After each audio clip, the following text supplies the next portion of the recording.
Good morning, Bates. It is Tuesday morning. I'm here with Mr. Fonseca. How you doing today, Mr. Fonseca? Doing fantastic, Bates Scholars. Excited for this day with you. Mr. Sopcich, how are you doing? I'm doing well. I'm doing well because it is Teacher Appreciation Week.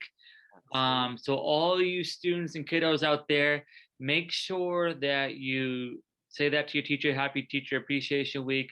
Thank you so much for all you do.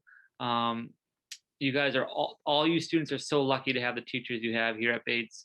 And I would take them over anyone else, not only in Salem, but in Massachusetts and our country. We are so lucky and grateful for our teachers here at Bates. That's right. Big shout out to all of our teachers, students. Take a moment today to really say thank you to your teachers for all the work that they do. I'm sure that some of you may not even understand fully just how much work they do, even after you've left for the day. So many of them are still staying after school and working hard just to make sure that you have a great education. So take a moment to say thank you to your teachers today. Absolutely. And Mr. Fonseca, when you were a teacher, what was the one thing that you wanted your students to give you during Teacher Appreciation Week? Wow, I guess more than any actual physical thing, I just wanted the students to talk to me and say, "Hey, thank you. I really appreciate, this was really interesting. I really like that." And when the students did that, those were the best days. So I think for teachers, just hearing a student say, "Thank you so much for the lesson that you taught. I really like this part of it."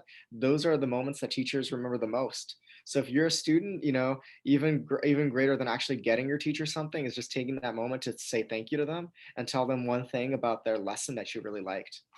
Yeah, absolutely. Another thing is, I think the greatest gift of all is just being safe, responsible, and respectful, right? Listening to your teacher, completing your assignments, trying your best, giving your best effort, and just being as respectful to your teachers and your classmates every day.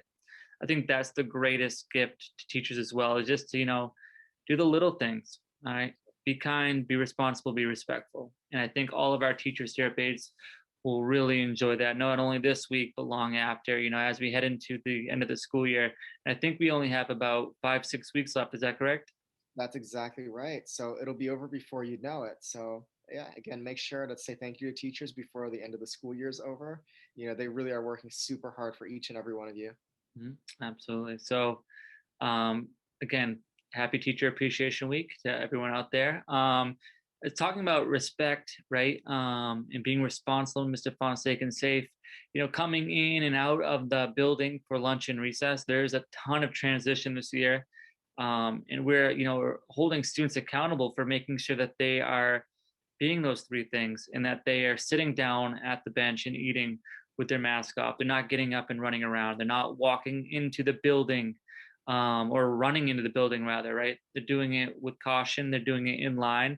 And they're making sure they're supervised at all times. If they do make a mistake, making sure that they're listening and being respectful to the teacher or any adult out there who talks to them. Because it is never okay to walk by an adult when they're speaking to you. They're here to make you safe.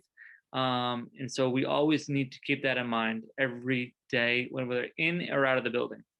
That's right. Also, for students that are outside for lunch, you want to make sure that the benches that we've left out there, that we don't move those because we've put those out there to be exactly 6 feet apart from every other bench. So even though you want to socialize with your friends and you want to get close and talk to them, we're not going to be picking up any of the benches and moving them. Just go to the bench and sit at the benches exactly where they are because we want to keep everyone 6 feet apart. Yep. Thank you. Thank you. So, also, as we continue Eco Awareness Month, we're going to do it for 2 more weeks. Mr. Fonseca, do you have a trivia question for today? I do. So the trivia question for today is how big is the Great Pacific Garbage Patch? And the answer should be in square miles. So how many miles big is the Great Pacific Garbage Patch? And for those of you that don't know what the Pacific Garbage Patch is, essentially all of the litter, all of the trash that gets thrown out into the ocean, so much of it ends up in this giant space in the ocean that we call the Great Pacific Garbage Patch. There you'll find plastics like plastic bottles and all kinds of junk that was thrown into the ocean. And it's, really, really big. We're not going to tell you exactly how big it is yet because that is your trivia question. So I want to see who can find out how big is the Great Pacific Garbage Patch. Excellent. Yep. So making sure that being responsible with our plastic. Now, Belia from fifth grade actually gave me something to read about Save the Turtles, Stop Contaminating the Ocean. And she and her classmates are really passionate about this work.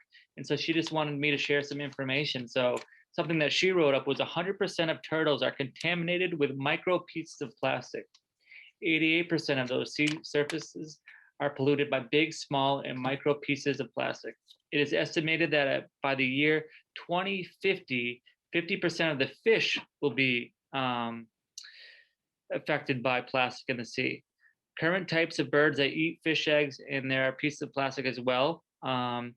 So making sure that not only the fish in our ocean, but those seabirds as well also are contaminated with plastic. So I guess what the moral of the story is that when we use plastic bottles, make sure you recycle them. And even better yet, if you have a reusable water bottle, use that as much as possible. We don't want to go through plastic because that still goes through the process of recycling, and it's more better chance, right? The more plastic we use, that it could be, fall outside, it could fall out of a waste barrel. And That's right. before you know it, it's outside and it's starting to contaminate those areas we talked about. So as best you can, try to use a reusable water bottle. And I think that's one small thing that we can do. Definitely. We've got the water fountain that has the spot for the reusable water bottle. So if you bring your reusable water bottle to the fountain on the first floor, you just hold your bottle right there and it fills it up with fresh filtered water. So just make sure you take that one small step instead of buying and bringing in those plastic bottles that you throw away. Bring that reusable bottle in, bring it to the fountain, and you'll get fresh filtered water every time. Great. And so before we head off, just making sure that we continue to show our characteristics, right, of our trade chain. We want to continue to see that. We want to display those all around our building. So keep working hard, working on those skills, work on yourself, take care of yourself, so that you have a great week and great rest of the school week. All right. So that's going to wrap up our announcements for today. And as always, it's a great day to be great.